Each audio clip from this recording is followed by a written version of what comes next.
Infermierët e spitalit të Tetovës protestuan për të katërtën herë me radhë për të kërkuar zgjidhje të statusit të tyre. Ato paralajmëruan se protestën do ta pauzojnë, por nuk do dorëzohen nga kërkesat e tyre.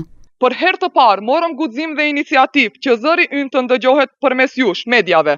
Shkaku i mospërkrahjes nga vetë organet kompetente të Spitalit Klinik Tetovë, kolegëve, sindikatave, vendosëm që ta ndërpresim dhe të tërhiqemi në heshtje nga kro protest.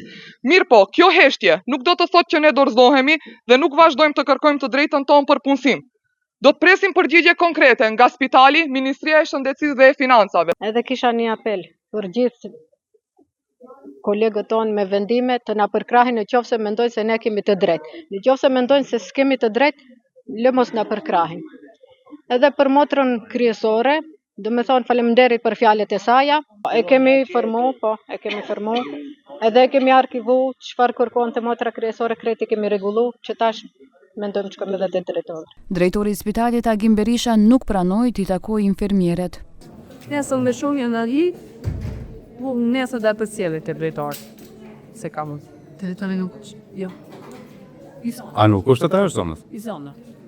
Nesë, për cilat në arhivë në mdesh. 140 infermierët në spitalin e Tetovës janë pa vendime pune dhe me rroga prej 18.000 deri në 24.000 denar.